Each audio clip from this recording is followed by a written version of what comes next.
Hi, thank you for coming. My name is Ben Melançon. I'm with a small worker-owned web cooperative that makes websites named Agaric. We've been around since 2006, and we do Drupal development and some front-end stuff and full UX sort of planning process and some training and pretty much anything else that involves tech on the web. And I'm going to be talking about how Drupal as a service can save our livelihoods and our lives. If you were starting the same project you first chose Drupal for, with what you knew then, but with today's Drupal and all the alternatives today, would you choose Drupal? This is a small enough group, so anyone who's willing to answer, please answer this rhetorical question. What was your first project? Let's see, first project with Drupal, yeah. Drupal? Well, I moved from a flat file site to a Drupal site. So Sweet. that involved some coordination with a bulk import that we contracted out to a firm in Denver. And we spent weeks and weeks cleaning it up, and we should just that manually. We were talking. And when was that? 9,000 pages. That was 3 years ago. All right, yeah. So 3,000 page site, you're probably headed towards Drupal. Anyone else willing? Even today, you're probably still headed towards Drupal. Anyhow, my era, a lot of people got started with the organization they were working for, and you went around and looked at what was available. I was independent at the time, but also evaluating the options. And there wasn't Squarespace, there wasn't Wix, there wasn't Weebly. So Drupal was one of the faster things to get started with. But once you were in it, you got open to a whole world, a community, and then all of the functionality that you could add just by finding modules for your site. And you became part of an open source software project. And that pathway into open source, I think, is being cut off. And a couple quotes from the Boston community, where I'm from. I'm in Minneapolis now, but it's no longer fun to do in your garage. It's not exciting, and it needs a team of trained engineers to support. And that brings us to where Drupal usage is. It's leveled off. 8 is slightly growing, but it's almost, if you look at the chart, it looks like it's more growing at the expense of 6 than from 7. It's such a relatively small amount compared to the number of 7 installs that are still out there in Drupal.org's own project metrics. So our community is in decline. It's not the end of the world. After all, it's not like the rest of the world is suffering from division, disaster, capitalism, and impending doom. Right, okay. So what if this kind of unique and cool community thing we've got going is a good shot at protecting the world? Like, are we the hero we need to see? We got a +6 on cooperation, technical challenge bonus. Building an inclusive community, can we grade that on a curve? But probably -1. Making software that connects people and resources, we're ahead there. But let's look at some of the things about the world being on fire just to ground ourselves in what we're up against. This is from the XKCD comic, but a good visualization of what rapid change on a geological timescale looks like, and the degrees Celsius or a couple degrees Fahrenheit changing over 1,000 years. And this is where we are now, today's anthropogenic era of human-caused global warming. We've added more than a degree Celsius, more than 2 degrees Fahrenheit in less than 100 years, with most of the warming coming in the last 25 and continuing. You can increase the solid black line in the chart just a little bit in the current path because this cartoon's a bit old and we've done nothing to stop it.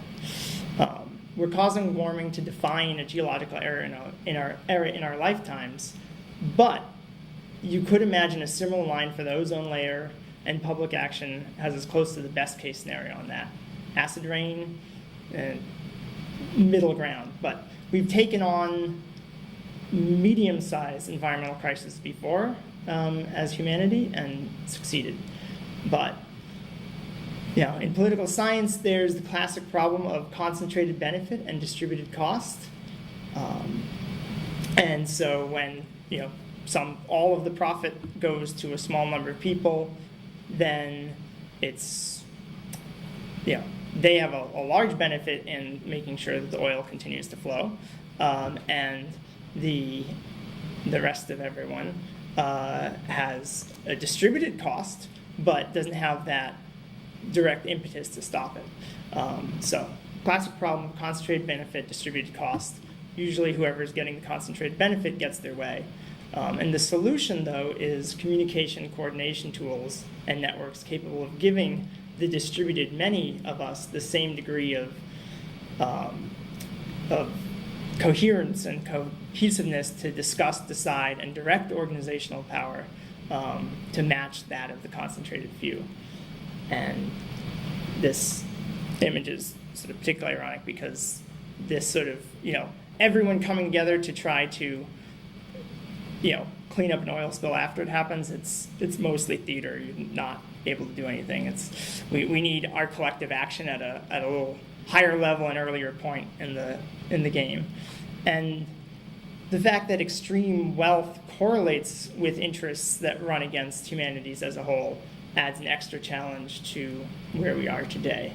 So here's the wealth distribution in the United States. The United States is a developed country. It's one of the more unequal developed countries, but it's still a far more equal distribution of wealth and resources than if you looked at the world as a whole. So this is just the United States. And what most people in the US think the distribution of wealth is that, top 20% has, just a little bit more than half. And what 92% of people, so including plenty of people in that top 20%, choose as an ideal is that the top 20% could maybe get, a third. It's like, we'll have inequality, but, it's reasonable. And what the actual distribution of wealth is just blown totally out of proportion of what actually is. Like, know the statistics. The top 1% have close to half. Top 10% have over 70%, and top 20% of the wealthiest have more than 80% of the wealth. And some of this, it's impossible to disentangle wealth in the world today from the wealth extracted from burning fossil fuels. It's what's been the foundation of most of our economies, and unfortunately, most of the wealth extracted from burning fossil fuels, as if it was a magic consequence-free source of energy, it's probably been wasted. People have done dumb things with their money, giant yachts, etc. But if I burn down a store while stealing $100 from the cash register, I've destroyed a lot more wealth than I've taken. But baseline justice is I'd give back the $100 in restitution. So, as Utah Phillips credited with saying, though I couldn't track it down, the earth is not dying, it is being killed, and those who are killing it have names and addresses. And so, now that you know how extreme wealth inequality is, do you have the power to do anything about it? Not in itself. Marion Kaba, Prison Culture, on Twitter are highly knowledgeable on the subject of power and organizing, having worked in many things, and right now mostly on ending violence and dismantling the prison industrial complex, practicing transformative justice. But she says knowledge is not power.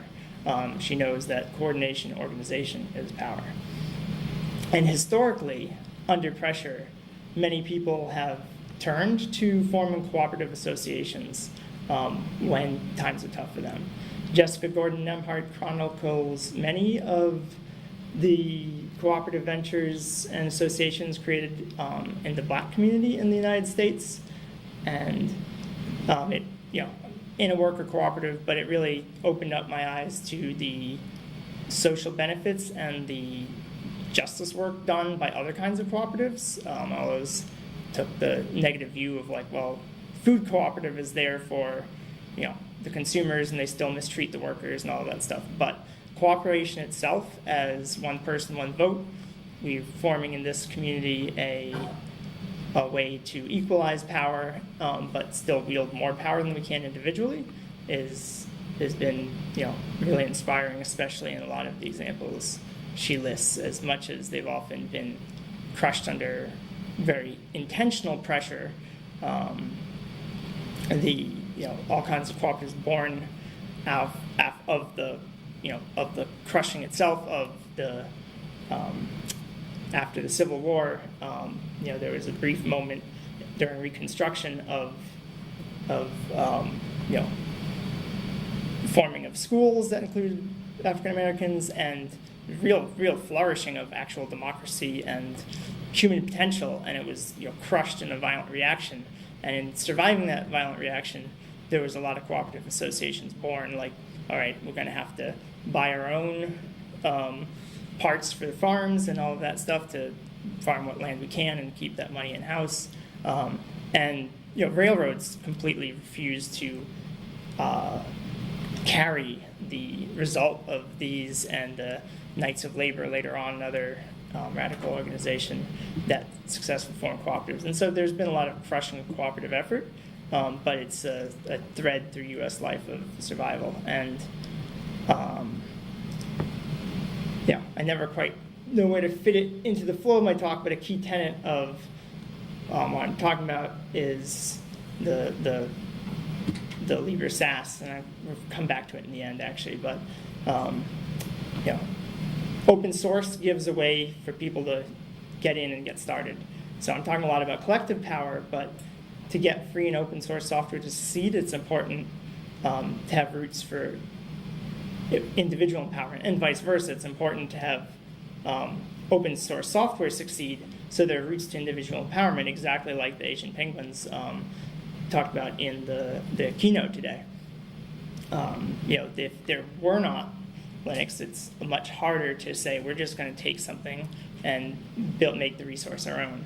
And now with so many more things moving to the cloud and things that take more resources to use, I think that the stepping stone of Libre SaaS is necessary to keep open that individual empowerment, even as I'm mostly focusing on what it can do for our collective empowerment. But all that said, there's a business opportunity in all this. There's greater awareness of the need for people to work together, and I think increasing interest in seeing that reflected in the services people use. People know, people are growing distrustful of the abuse of power by centralized corporations, but they're, it's a large step from there to flocking to completely decentralized, do-it-yourself kinds of communication. There's a middle ground that is a business model that supports the good user experience of a central thing like Facebook, but has a business model that doesn't encourage stealing data and abusing power. And that goes across the board. I mean, everyone dislikes their cable company for the most part. It's an extreme abuse of power. And that's another plane that's a potential for cooperatives to realm. It's one of the more successful, historically in the US kind of cooperatives is the rural electric cooperative. It's where no companies wanted to serve anything, so they served it themselves. And where there's cooperatives that had done the electricity way back in the day, even though these are ancient organizations, there's nothing particularly innovative about them. Just the degree of community control has meant that those communities are much more likely to have high-speed internet now provided by their cooperative. And so the governance structure matters. And the more those stories are told, the more people see that it can be worthwhile to be involved in businesses that reflect those values. So I'll talk about the values that are there. So talking about Libre SaaS, the term, I coined it, but at least one other person coined it independently, so it's totally a movement now. The idea is that Libre, free open source software, provided as a service. And so, and it's not just a coin that's been termed, it's an active existing thing in the world today. It's actually a more common business model than I think people realize. So you may not have heard of Discourse, but you've probably seen your first notification selected to begin. You've been on a Discourse forum, and they've sort of been resuscitating forums from the dead. Forums were left for dead on the internet, and now it feels like if there's a community of any kind out there, I'm either invited to the Slack, which is proprietary, there's options, or to Discourse, which is, as they put it on their website, there's only one version of Discourse, the awesome open source version. There is no super secret, special paid commercial version with better or more complete features. Because Discourse is 100% open source forum software, now and forever it belongs to you as much as it belongs to us. That's how community works. So Discourse I put as my first example, one, because they had an SVG logo that could scale nice and big, and two, they are very upfront about how open source is part of the value that their hosted service provides. Like, I'm using it through a browser. It works the same for me as any other website.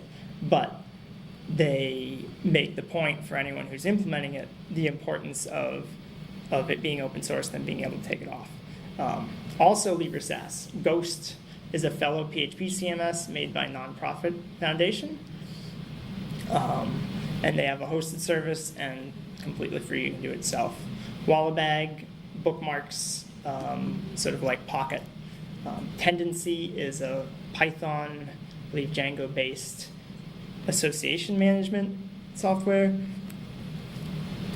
And ShareTribe is like a two-way marketplace as a service. Standard Notes, a note-taking app that has a free version and the pro version, but it's all 100% free. Commit Change is donation software, and they're, I think, in the process still of open sourcing everything they have, but there's a very clear associated open source projects, and they're moving in the direction of it being 100%, what the open source project is and what they're hosting is the same thing. Write.as is another big one, and then CryptPad is one I did not know about until I put in another call recently. Like, does anyone know of software that is, completely free and you can use it and install it on your own, but if you want to, there's a hosted option where, and the key thing is, the money that you pay for that hosted option is going back into the development. So what we're talking about is a business model for free and open source software, a business model that is first of all key to supporting the software and connecting its development to the needs and interests of users, because there is that paid link, which is important for it not to just be software that meets the developer's needs and not necessarily anyone else's. And then there's also, so the paid link is the key thing. Yes, sir. Did you intentionally include, or is there a reason for excluding WordPress? I was about to bring that up. It's because they don't put it proudly on WordPress.com. This morning actually, I was like, WordPress has got to be. And Jetpack is fully open source. So that was the big thing that I thought. So Automatic has a product called Jetpack, which I sort of thought was not open source for some reason. And I knew that WordPress.com used Jetpack, so I thought that WordPress.com was not open source. So I have in my notes WordPress.com essentially. As far as I know, between WordPress itself and Jetpack, like fundamentally almost everything on WordPress.com must be fully free and open source. But the fact that like open source WordPress.com doesn't mention that as one of the selling points, as in like nowhere can I find in WordPress.com it's like as one of the advantages to moving there, which definitely is, that you can take your whole thing off of WordPress.com whenever you need to. So I'm actually just shocked that that's not a selling point. So it's really just the fact that they don't self-identify is that they're not on here. But I am actually hoping that with more other things like Ghost and Discourse and everyone really proudly saying like, part of the reason you want to pay for a hosted version is because you've got the freedom of taking it offline, of joining a community and not just paying for a service, is going to get back to WordPress because, yeah, if they would self-identify as sort of, the open source, and also, I mean, it totally is. So it's right in the name. It's WordPress.com, WordPress.org, but the lack of listing as a selling point, and therefore my not being sure if there is some secret sauce on how WordPress.com works.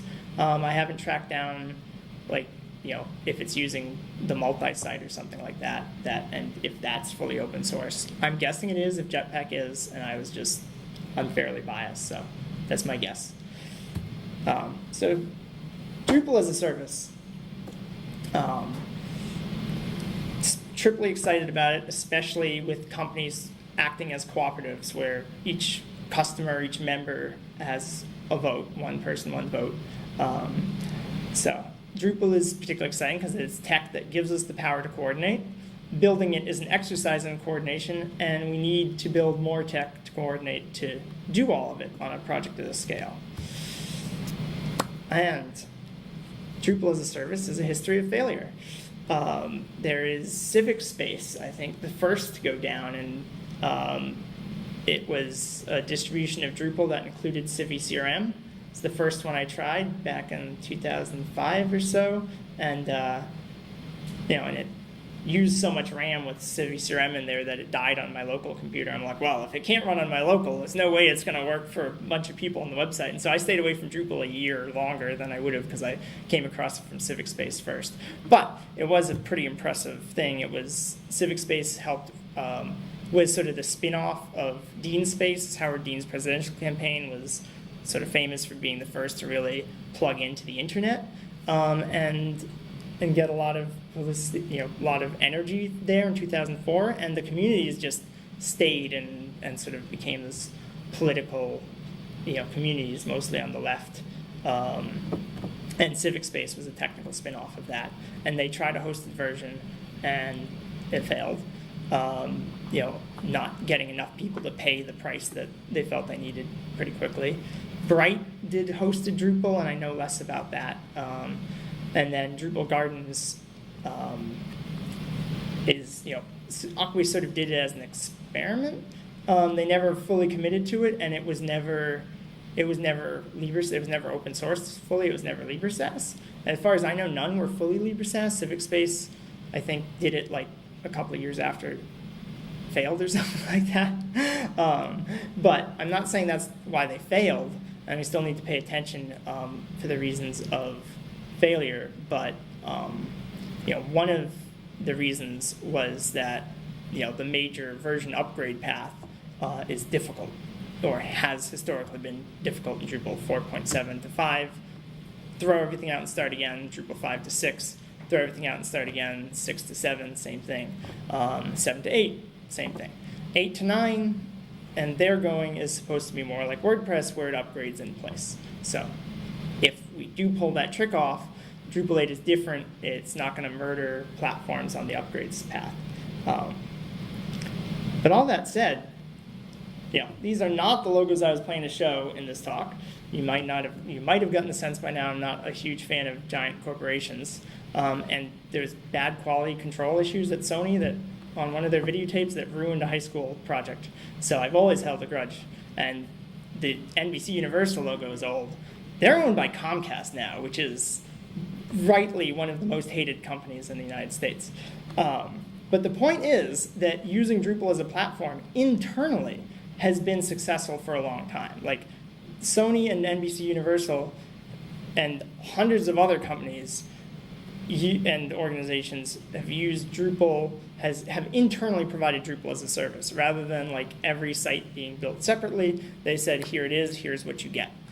So Sony Music is probably one of the big ones to talk about because they've, they're using an open source project. They're not contributing everything they do back to the open source project, but they've contributed a lot. And Sony in particular made major commitments to major development in the multilingual department way back in 2008 or 9. And then anyone here use Views? So Sony employed Earl Miles while he developed Views, and he developed Views for Sony. They had, before their multi-site platform, they needed a way to show listings and edit flexibly what, each artist site was one of the things they were doing with it. Each artist site had their own little website on Sony's platform, and needed to be able to flexibly list the upcoming events, their albums, and everything else. And they gave Earl Miles a lot of leeway. He put in a lot of his own time, but he's on the record saying that he personally could not have done views without having that level of sponsors. So I have long felt, what is there that is preventing us as the community from doing what Sony did and putting that level of resources into it. And if they can do it for an internal platform, how do we gather those resources for doing a platform for every site? Don't have to look very far for an internal platform that's successfully using Drupal.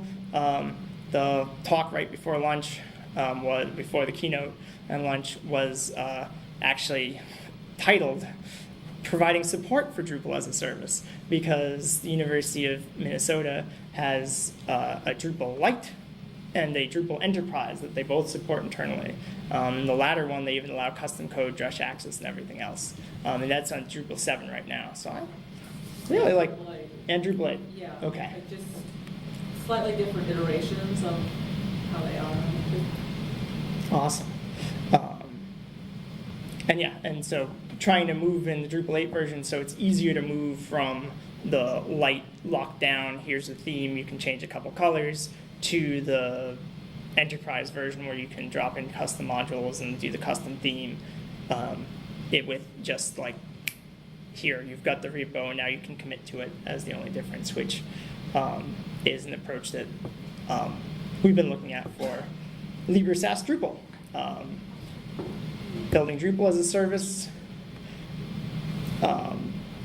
excited about for the reasons I said.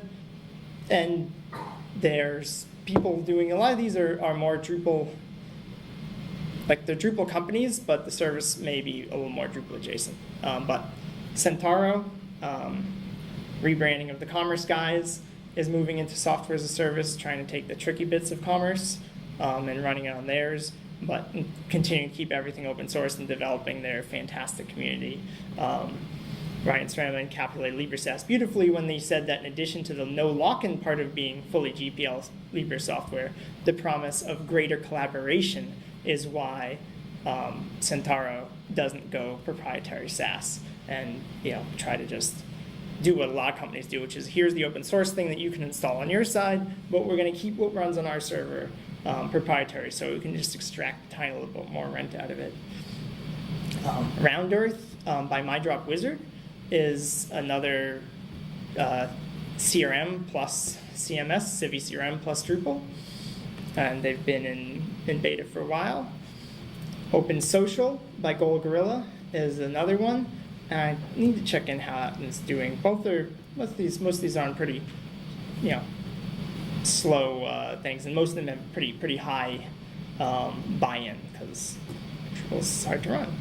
Roomify is built on Drupal 8, and all of their modules are open for booking rooms, but you can also use it as a service. And then Probo CI is not Drupal, but it's built by ZipTech, a long time Drupal company. Also there's OpenChurch, openchurchsite.com. Just released a Drupal 8 version of their platform for churches, hosted Drupal for churches, and Farmier is built on Drupal 7, and it's Drupal for farms. And Drutopia is an initiative I'm involved in, which is looking at being a distribution of Drupal for small grassroots groups, essentially, nonprofit organizations, aiming a little more down market of where Round Earth is, but the pressure to add a CRM is always there. And right now that's what it is. It's the distribution of grassroots groups, and we sort of have an alpha beta program that people who hammer their way in have gotten to the hosted sites, but we haven't pulled the trigger on announcing that and trying to get like the 1,000 or so sites that I feel it would need to be sustainable. If we can get 1,000 sites paying $500 a year, like that covers hosting, that covers enough development that it'll just keep getting better. But back to the question mark, why not more? Every cloud service, every software as a service, all the big platforms you can think of are almost invariably built on a mostly free software stack. The operating systems, probably GNU Linux, the server, probably Apache or Nginx, the programming languages themselves are open source, the databases probably, all the libraries they're depending on, all of it. And they're making piles of money on a relative, and this is like Facebook, Twitter, like Google itself, and some of them are contributing a bit back to open source, and that's why so much of their stack is open. But they're doing that because they sort of need to keep developers, not really doing it out of the goodness of their hearts. So it's important to keep the competitors out there, so they still need to do that. But they're making piles of money on a relatively thin slice of proprietary code, pulling it all together. And what is keeping free Libre open source software out of that layer? And I'm giving this talk in part because I think part of the reason is just lack of awareness of Libre SaaS as a business model. Even though people are doing it and it's being done, it's not quite a part of the free software ethos, which is very much like, especially when coming from Richard Stallman, like, if I'm not running it on my device, like, I don't control it. And it's just, that's not the way the world is today. Like, if you're gonna, anyhow, I guess the main point is, and getting to the next slide, is that, the cloud is just other people's computers, but if we collectively own those computers, there are computers. So the argument is that putting Drupal on a cooperative cloud and other services that we rely on a cooperative cloud is how to get the best of both worlds, the control of ownership and the power of sharing the development costs and everything else with a large group. So 2 trees, double trees is a symbol of cooperatives, which I didn't know for like 5 years after co-founding a cooperative. So in Drupal, the benefits of Libre SaaS offering are in the code, an economic base to support contributions to the code. For the customers, it's convenient and no lock-in, and there's an entryway into the community. And this can apply for many software communities, of course, and Drupal 8 is particularly well suited for Libre SaaS, I think, which we'll get to in a second. And then community. New participants can get started knowing that they don't have the dead end of a Wile E. Coyote situation with the ground being pulled out from under them because they've been building on an ecosystem that can be pulled out from under them. Like, you can, you could mod MySpace, like that ecosystem got pulled out from under you. You can build your career on Squarespace and Wix and Weebly and all of that, but all of that can be pulled out from under you, and there's only so far you can go in it. So Libre SaaS as the entryway that goes all the way into the community. And so walled gardens currently are winning because they have a superior user experience fueled by data and technical capabilities not easily available to their competitors, including the open web. That's Dries Borthout saying that in 2015, June. Dries is a pretty good analyst of some of the challenges facing the open web, but has not moved Acquia back in the direction of software as a service, which I think is one of the things that it's important to actually win back the open web. So walled gardens, like, winning, they have a better user experience, but their value is coming from us. We are the network. We create, cause, bring into being the value of most of the service we're using. Google Docs is nothing without other people sharing, with it. Facebook, Twitter, all of these are nothing without other people on them, and so the open platforms have disadvantages to close mainly in making upfront investments. An entity controlling a platform can capture the value more easily, and therefore can put more effort into making that good user experience. And that's where, at least with some plan for recapturing some of the value, Libre SaaS can unlock the ability for open source free software to go directly into that last layer of value, which is what people are paying for or paying in their attention for. And yeah, the ability to not monetize and monetize on ads and all of that is another takeover, but another challenge. But that's not the case in everything, and there are things that people are used to paying for. People are paying for apps and services all the time, and it was really frustrating to see that whole cities had changed from Microsoft Office Suite to LibreOffice, Open Office fork, and then some of them changed back because Microsoft's cloud, Microsoft 365, was for them a killer feature, and there's nothing technically stopping us from having built that. That's the business model. That's an easier business model than software you download for free, because people are used to paying for these kinds of services online. And so I feel that we in the open source communities missed a step there. It's coming back. Collabora is a project to make a cloud and then it has made a cloud for LibreOffice documents. And then OnlyOffice is an open source, basically an open source Microsoft 365 that also both Collabora and OnlyOffice integrate with Nextcloud, which was also not on my list. So Nextcloud is Google Drive plus a bunch of other Google Suites, equivalent, except it's easier to navigate than Google Drive, and it's something that can be hosted on its own. The company themselves basically blasts cloud hosting, and so they don't do cloud hosting. You can't get Nextcloud as a service, but it's sort of Libre SaaS adjacent, because you can get Nextcloud as a service from other people who are hosting it, whether they're using the open source software themselves, or if they're paying they're also paying Nextcloud, the company, to provide support for it. But their business model themselves is closer to the classic Red Hat model of providing support for the software they create. But you can get we Mayfirst.org as a member of that, which is now turning into a cooperative. You get Nextcloud, you get all the contacts and everything there.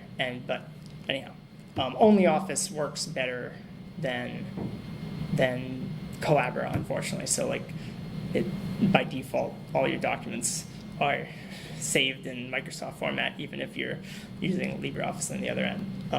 But the point is that technical parity is there, and people are starting to package it up more. I do need to mention that shared protocols and open data can do a lot towards the Libre SaaS free software virtue of not locking people and organizations in. And open platforms have advantages over closed in this regard. More companies can try their ideas, and more different needs can be served a longer tail. So it's not, Drupal doesn't make sense for there just be Drupal as a service the way there's WordPress.com. It makes sense for there to be the open restaurant distribution have a hosted version. It makes sense for there to be the the open church and Farmier and all that already have different ones. And basically, every time we create Drupal for a specific purpose, it makes sense to have an accompanying hosted version, and that's something that the open platform has an advantage. And then basically, Libre SaaS as a business model encourages, especially if it's cooperatively owned, it encourages the actual practice of open data and open standards, because it's not trying to lock people in. You've already cut off that way of sort of increasing profit. You might be limited in how much you can extract, so you're not going to get billions of dollars of investment capital, but you can still make a sustainable business. Certain people value, people know they're not going to be locked in. The business is, it's a cooperative business. The business is its membership, and then we have, if any large platform you can think of, if it were owned by its users, they have a different incentives from the investors. They actually want there to be open protocols so that they can use different attachments to it. And that's why open has won out over closed in the end, but we need to do a bigger challenge there. So just gonna bring it back to why open source needs Libre SaaS, this classic, stolen chart, just stole from some game mod thing, but learning curve for popular CMSs, with Drupal being the line that curly queues up and kills people climbing it. But the thing that this chart had wrong that we didn't realize at the time is it started the learning curve for Drupal really high. And that's not really the case at the time that we were sharing this around like 8 years ago. It was, Drupal's starting point was a lot closer to where Joomla and WordPress were. It was not such a big difference how you got started. And so you got hooked. And then you might hang yourself in figuring out the 50 different ways that Drupal does things, but you could get in. And so open source needs Libre SaaS to provide that on-ramp to the potentially there would be dangers community, but open source needs Libre SaaS for that there to be the entryway into the community. And if we don't continue to have open source by whatever business models we support it with, there's not going to be the entryways for people like the Asian penguins to just take it and learn a skill on a platform that's not controlled by a small minority of people. So that's the pitch for Libre, Drupal, and generally free software as a service, and trying to build cooperatives, businesses to support that. And I'm going to keep adding links from the talk and related to that, and sign up on that page to be notified when that collection of links is fairly complete, which I promise you will not be for a very long time. So you will not get many emails if you sign up, but you'll get one in the next couple of years. And yeah, thank you. And questions now or after? Yeah. What? Oh. No, I thought you were asking a question. I do have one ready. Just, I don't know, maybe you just spread one out. Rob. Okay. Curious if you have any thoughts as to, making it so that we can put information out there. Like, it seems like you're saying that empowering lowered costs empowers the people that are more marginalized to have greater voices, right? Do you feel like that is like always the case, or just overwhelmingly the case? Like, I mean, is really even giving everyone an equal voice, does that always result in something positive? Right. I think that's what I'm getting. Yeah, and I have all other talk on scaling community conversations and decision making, which is, I mean, I do think that, I do think that equal power is important, period. But like the way that we do communicate and coordinate is really important. And I do think there is the question of like, what's an equal, part of, what does it mean, like if we do say like have a Drupal platform that's got powering a billion people's websites with it, like, and and it's a cooperative and you have an equal voice, like what is one say out of a billion? Like, so, and where does that control actually go? So I think that, for me, the interesting questions is how you coordinate, how you provide, how you actually like build power as an organization and get power down to individuals. And so part of that is it's open source, you can take it and run it yourself.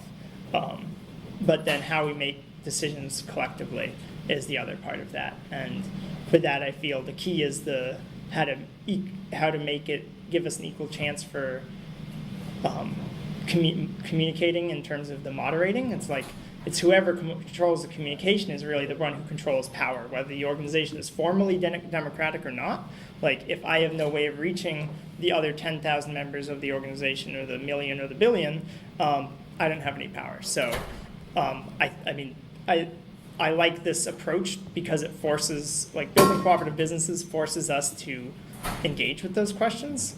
And I don't think traditional cooperatives have enough because they haven't been built for scale. Even though there's very large cooperatives. So I guess I'm saying yes, equal voice is important. How to actually achieve it in a way that's not just noise is even more important. So yeah, I mean, again, just the central thesis that the common needs, the common good needs a way of communicating and acting that's equal to narrow interests. I think that is absolutely a need. Even if there's going to be, we're not infallible, but humanity as a whole are our best, have our best understanding of our own needs, and so we need to devolve that power down and then bubble it back up in how we act, how we coordinate our actions. So for that, I think the key thing is moderating the communication, and moderating communication, I think the key thing is that you can't have an appointed moderator, that we need to share the work of deciding when a message is important enough to go out. So that's the one thing I really see, like, random sample polling as valuable. It's like, all right, of the 1 million people in this group, we're going to randomly take a scientific sample, 30 odd or whatever, and decide if that message should go to the rest. And it's different sample each message. It's not as consistent as if you had one person making the decision, or a trained team of 10, but you can do it. Now I'm segueing into my other talk, but sortition is a practice that didn't know it had a name, but it turns out for randomly choosing people to make a decision, it's called sortition. And like, that is a practice of giving people a lot of resources to make a decision. You can pretty objectively say, wow, that's really good results. That's way better than letting people seek power themselves, or be in power long enough to be corrupted by others. So yeah, so yes, I do think equal voices are important, but I think it's really interesting how to actually get equal voices. Thank you. It should be a challenge. I think it's going to be quite interesting with what has been happening with some of these big companies. I mean, Facebook and Google both has, especially Facebook, being hacked in such a major way and not letting people know. And then, that shooting video that they were just spreading around, and it took forever to take down. Just one thing after another. And I think their users are going to start, it is a kind of addictive place. I don't personally understand that, but I think people, but I think they're going to lose people over this kind of stuff. And so at this point, I think you've got an opportunity. Yeah, and that's the one I'm like, figure out just one method of communication as an alternative, but replacing that. But yeah, the complete unaccountability of really large corporations is going to be driving increasing numbers of people to look for alternatives, and they're going to want some scale with those alternatives, and that, but scale and power, and that's Libre SaaS and cooperatives. Yeah. And we don't know, and people in general don't know the half of what Facebook has done with their power, but people heard of Corinne Gaines? I take that slide out of the talk, and I feel I should, but she's a woman, Baltimore area, who was a little paranoid about the police possibly shooting her, and she would, make Facebook Live videos, and one of them, she's telling her son, like, if something happens to me, pick up the phone and keep filming. And the police were basically harassing her over like a expired license plate or some ridiculous thing. And she was telling them, no, they're not allowed to come in her house. At one point, she was holding a gun, but she's in her house.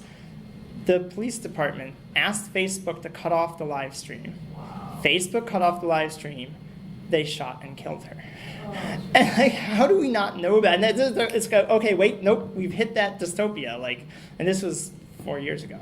And yeah, it's so the whole being in our power of our communications is critical, and it's and if Facebook will do that for a random like county level police department, like what are they going to do for whatever country they want to operate in? Yeah. Well, they already do. Yeah. So someone else should be talking now. I'm so sorry. All right, seeding the ground.